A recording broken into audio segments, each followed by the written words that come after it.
Hi and welcome. It's audiobook review time, and in this video I tell you about Amalina and the Palace of Pleasure, book 2 in the Count at Play and Slaughter series, written by the mysterious and totally unique author C.L.Holmes. Later I'll play a fantastic 2-minute clip from the story, and stick with me to the end of the video when I will reveal how you can get free downloads of both book 1 and book 2 in the series, free of charge, and you get to keep them for good. This series is now complete and consists of 5 hefty books, forming what I believe is an epic written with remarkable skill and invention. And whilst the books are long, those of you who enjoy dark fantasy tinged with hammer horror style excitement will wish they were longer, or that the series could be extended. Amalina is a teenage girl from a small mountain village in a fictitious region called Ardil, somewhere in Eastern Europe, probably in or around the early 1800s, although the precise time period is never revealed. In book 1, she was abducted by the immensely powerful and rich Count Tepshi, with the permission, under severe pressure, of her father, who has to tell the village that Amalina has gone to stay with relatives in Germania.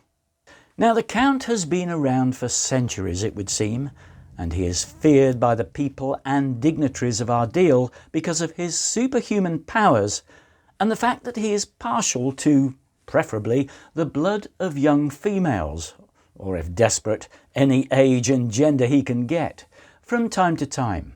But he hasn't taken Amalina for his latest snack. He seems to have a fascination for Amalina that prevents him from harming her, and he employs her to do various administrative functions in his huge castle, which he shares with his trusty and wacky servant, Gennady. In book 2, Amalina has become firmly ensconced in the castle, and having gained a little in age and confidence since book 1, now interacts with the Count in a combative yet still respectful tone, often giving him advice that he is open to taking on occasion. The Count seems fond of Amalina, but not in the carnal sense. He's more like a friendly but potentially foreboding uncle. And while she, openly at least, respects him and doesn't hate him, she remains, as she was in book 1, privately determined to fashion his demise because of the fear and violence that he has delivered to the people of her village over many years, if not centuries. Yet behind the cunning, the power and the influence that the Count wields, there is an unfulfilled and possibly lonely individual who craves respect and intellectual stimulation across the wider world. And in this book too, Amalina is initially sent on a journey with Gennady to the countries of Western Europe, whilst posing as a mysterious Eastern princess and the niece of the Count, with the objective of identifying eligible young princesses who might be suitable companions for the Count. So, in this clip, Amalina and Gennady have returned, and they present their findings to the Count. Lady Princess de Hovna was very nice, Amalina said, getting down to the part that most interested her employer.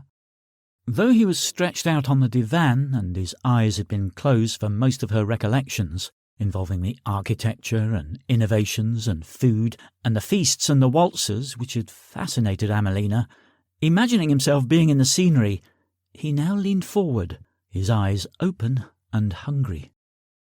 "The Princess de Hovna," the Count echoed, pulling on his moustache.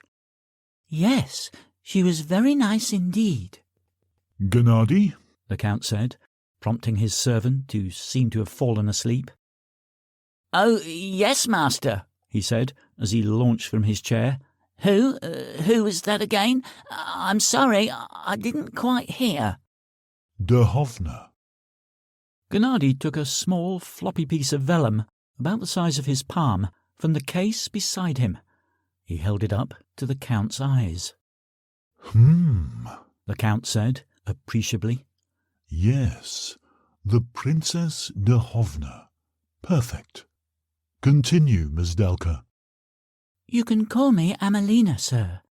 You did call me by my name before, remember? However, didn't I dub you Mouse? Yes, that too, but, well, I prefer Amalina.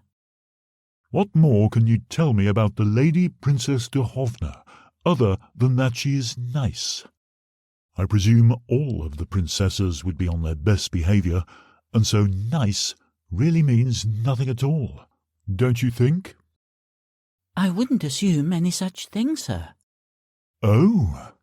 The Count was even more intrigued, with a mischievous smile. Some were naughty? How so? Tell me about that, and them. So, this leads to not Princess de Hovna, but Lisbeth Sparveelet, a Flemish princess, visiting the castle with her entourage. The Count portrays his home as the Palace of Pleasure in an attempt to impress her, but will Princess Lisbeth be convinced and suitably smitten with him? Poor Amalina is split between her friendship and concern for the princess and her wish to continue to at least appear loyal to the Count. Meanwhile, she struggles to remain covert as she works against him, having been pressured into working for the commander of a growing local counterforce, which is determined to confront and destroy the Count. Now, there is so much else going on in this book, and the plot has twists and turns that I couldn't possibly go into in a relatively short video. And anyway, I don't want to give away too much, but what I will say is that this is not really a horror story, but it combines flavours of old-style horror, a supposed vampire living in an eerie castle high in the lonely mountains, with themes of dark fantasy and adventure, mixed with excitement and even humour. And C.L.Holmes is a genius at creating the most unusual and fascinating characters, describing them with such clarity, colour and verve, so much so that you will be able to see them in your mind's eye as if they were standing there in front of you. This is a long book at 20 hours and 26 minutes. It is easily the longest that I have narrated, yet so much happens it seems to nip along at a brisk pace. As I mentioned, the series consists of 5 books, but so far only the first 2 are in audiobook form. But check out Amazon, where you will see that you can purchase all 5 ebook versions individually or in a thumping great omnibus compilation. Whilst each book could be read or listened to as standalone novels, I firmly suggest that you take them in the order in which they have been written, 1 through to 5, and naturally I highly recommend the audiobook versions of books 1 and 2, in which the characters will really come to life. So, how to get a free copy of the audiobook versions? Visit my website, here's the address, where you can request a free audiobook like so by completing and submitting the request form. Okay, so go to my website. This is the home page. From the home page, click Audiobooks. And there you'll see a button that says Request a Free Audiobook. Click on that. And up comes a little form.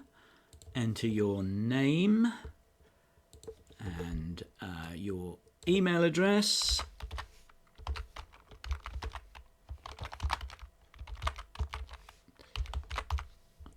And then choose an audiobook. These are the ones where we've got codes available. Amalina and the Secrets of the Wailing Castle, Amalina and the Palace of Pleasure. So if you'd request the Secrets of the Wailing Castle first and indicate whether you're from the United Kingdom or somewhere else, rest of the world, and then just click Submit. It's as simple as that. I will send you an Audible download code, and all I ask in return is that once you have downloaded and listened to Book 1, Amalina and the Secrets of the Wailing Castle, and there's a video review of that too, with the link to it in the notes below. Please leave a review on Audible to tell everyone how much you loved it.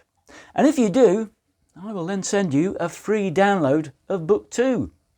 There is no requirement to take out an ongoing subscription to Audible, yet you get to keep the audiobooks for good.